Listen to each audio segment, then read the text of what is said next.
Do you believe that any of the growing political unrest around the world, especially Tunisia and Egypt, is linked to higher food prices, which the questioner says results from the Fed's large-scale asset purchases? I'm not sure I accept the premise of the first half of the question. Well, we reject Ben Bernanke's rejection of the premise, and here's why. It's not just Egypt. We're seeing it in Algeria, Tunisia, Jordan, Yemen. The list goes on. All countries with something very critical in common. The people are being strangled by soaring food costs now at their highest levels ever. Coupled with high unemployment, the cost of food has been the uniting force of revolt.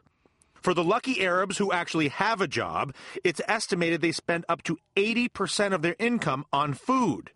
And guess who's behind the price spikes? Washington, Wall Street, and China. And while China is the hardest for us to control, we can deal with the two-headed beast that is Washington and Wall Street. The short-term problem is on Wall Street. You see, for decades now, food suppliers and farmers have been signing contracts designed to lock in their prices for a predetermined later date. It's essentially a way to hedge their bets against sudden fluctuation in costs and prices. Speculators have always been a key reason why this system works. They pump money into it. But you know the mantra, everything in moderation. Too much speculation distorts food prices. You've heard of the dot-com bubble and the housing bubble. Let's call this one the food bubble. The number of people going hungry is rising on the earth for the first time in history. Food prices predicted to jump another 20% this year. And as the bubble squeezes our world's poorest, it is releasing torrents of anger and frustration, people blaming their governments for the results of this rampant speculation. But the biggest blame does not lie on Wall Street. The most sinister driver of exploding global food prices is in the hallowed halls of our central government, hell-bent on covering up 2008's massive mega bank theft. The Federal Reserve's answer to cover up that theft was to turn on the money printing machine in overdrive, creating trillions of new dollars on their computers, pumping them into our economy to cover up the bank's losses. The consequence, lowering the value of our currency.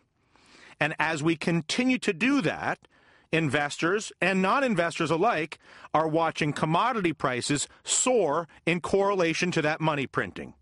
Corn, wheat, copper, oil, you name it. And it's not just in those other countries.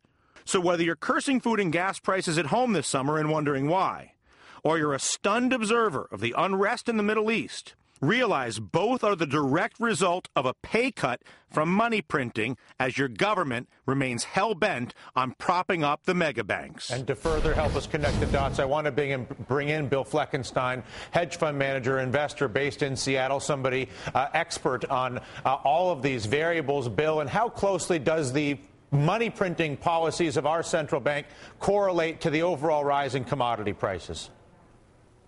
I think it correlates quite well, but not precisely. And it's the not precisely part, I think, that often confuses people because people will say, well, why should printing money necessarily cause food prices to go up? And that is the problem with printing money. When you create money out of thin air, you don't know where it will go. We saw it go into stocks in the stock bubble. We saw it go into real estate in the real estate bubble, and now it's going into commodities and other things. But what it does is it turns the average person into a speculator. It's not just speculation in the futures markets.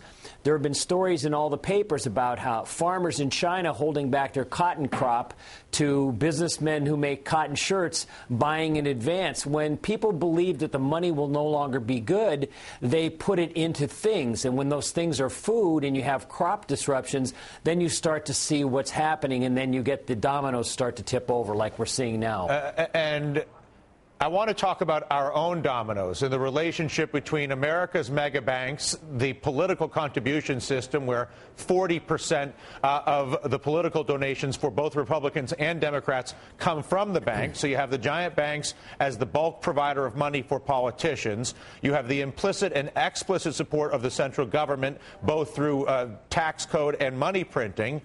You then get the what you just described, the new money going someplace, in this case into a food bubble, and then the food bubble has this impact on the poorest nations, where, as we just reported, 80% of their income goes to food, which is inconceivable to Americans.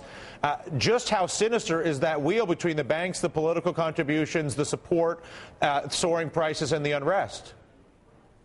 Well, it's extremely unfortunate, but it's how interests get aligned, because the groups of people that you mentioned who actually might be benefit from all this money printing, Wall Street banksters and all these other folks, they have lots of money and they do things with it and they get more money. It's the people that don't have any money that get pressured, and unfortunately they don't have a heck of a lot of clout. So money printing and the things that are done by our central bank and other central banks in the name of suppressing prices that are too low, i.e. fighting deflation, have now seen their unintended consequences in screaming agricultural and commodity prices and related prices.